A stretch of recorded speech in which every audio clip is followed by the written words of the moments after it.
तो इस फिल्म की शुरुआत होती है 1974 में, जहां हम एक छोटी बच्ची को देखते हैं जो अपने घर के बाहर एक गाड़ी को रुकती हुई देखती है। तो बच्ची सोचती है कि इसमें कौन है। यह पता करने के लिए वह बाहर जाती है, लेकिन गाड़ी में कोई भी नहीं होता है। अचानक उसे किसी की आवाज़ सुनाई देती है जो घर के पीछे से आ रही थी, और वो वहां जाकर भी देखती है, लेकिन वहां पर कोई भी नहीं था। फिर अगले ही पल में एक अजीब सा आदमी उसके पीछे आकर खड़ा हो जाता है और बड़े ही अजीब अंदाज में कहता है, तुम्हारा बर्थडे आने वाला है। अब कहानी कुछ साल आगे जाती है, जहां हम एक जगह पर कुछ एफबीआई एजेंट्स को देखते हैं जो एक खतरनाक क्रिमिनल मुजरिम को पकड़ने की तैयारी कर रहे होते हैं। यहीं पर हमारी कहानी की मेन कैरेक्टर ली को भी दिखाया जाता है। ली और उसका एक एजेंट साथी क्रिमिनल को ढूंढने के लिए निकलते हैं। अब ली को एक घर को देखकर अजीब महसूस होता है, और वो अपने साथी को कहती है कि क्रिमिनल पक्का इसी घर में है। पर ली का साथी इस बात को सीरियस ना लेते हुए नजर अंदाज कर देता है, इसलिए बिना डरे वो दरवाजे पर दस्तखत देता है।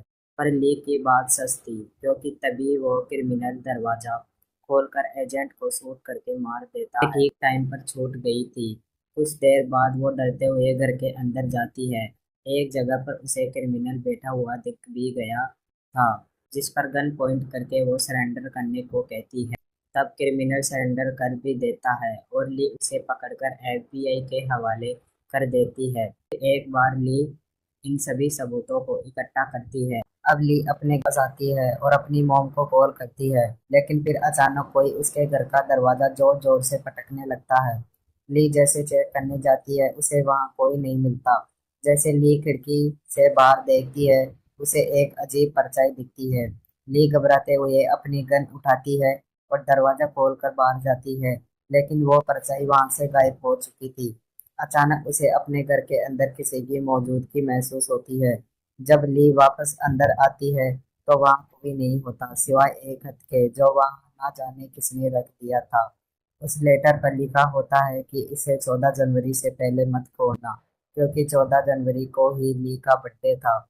ली से रहा नहीं गया और वो उस खत को खोल लेती है, जिसमें लिखा था हैप्पी बर्थडे। साथ ही में कुछ कोड्स भी लिखे हुए थे जो उन फैमिलीज के खतों में भी थे, जिसका मतलब था कि ये खत भी लॉन्ग लेग्स ने ही रखा है। अब ली फिर उन कोड्स को डिकोड करने लगती है ताकि समझ सके कि इनका मतलब क्या है। पर इतने में ही एजेंट कार्टर की कॉल आ जाती है और वो एक नए क्राइम सीन पर बुलाता है। यह क्राइम सीन भी बहुत खौफनाक था, जहां लॉन्ग लैंग्स ने एक और फैमिली को बहुत बेरहमी से मारा होता है। इस फैमिली को मरे हुए 1 महीना हो चुका था और इनकी लाशें बुरी तरह से सड़ चुकी थी। अब ली वापस से अपने केस पर ध्यान लगाती है, इसे हल करने की कोशिश करती है। वो सभी सबूतों की तारीखों को कैलेंडर में मार्क करती है, निशान लगाती है, जहाँ उसे एक अजीब पैटर्न मिला जो एक उल्टे ट्रायंगल की शक्ल बनाता है, जो कि डेविल शैतान का एक निशान होता है। ली और पोर्टर उस फार्म हाउस पर जाते हैं जो कैमरा फैमिली का था। वह कुछ देर खोजने पर उन्हें एक ताबूत मिलता है जिसमें एक डॉल थी जो बिल्कुल कैरी जैसी लग रही थी। डॉल को चेक करवाने पर पता चलता है कि यह डॉल किसी ने हाथों से बनाई है और इस पर में एक मेटल की बॉल है। इसे छूने पर ली को अजीब सी वाइब्रेशन महसूस होने लगती है।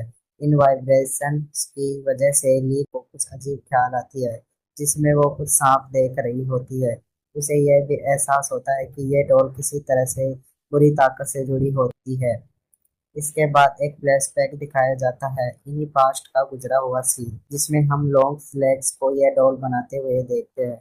यानी इन डॉल्स का बनाने वाला भी लॉन्ग लेग्स ही था, जहां हम पहली बार उसका चेहरा देख पाते हैं, जो वैसा ही सफेद था जैसा हमने कहानी की शुरुआत में देखा था। अब लॉन्ग लेग्स एक शॉप में जाता है कुछ सामान खरीदने, और वहां अजीब हरकतें करने लगता है और काउंटर पे बैठी लड़की से उसकी बर्थडे की डेट पूछता है। लड़की के सामने भी वो अजीबोगरीब हरकतें कर रहा था, जिसके बाद वो वहां से कहीं जाने लगता है। अपनी गाड़ी में बैठकर वो जोर जोर से चीखने लगता है, जैसा कि वो अपने गुस्से में ही हो, शायद इस बात से कि उस लड़की की बर्थडे डेट 14 नहीं है।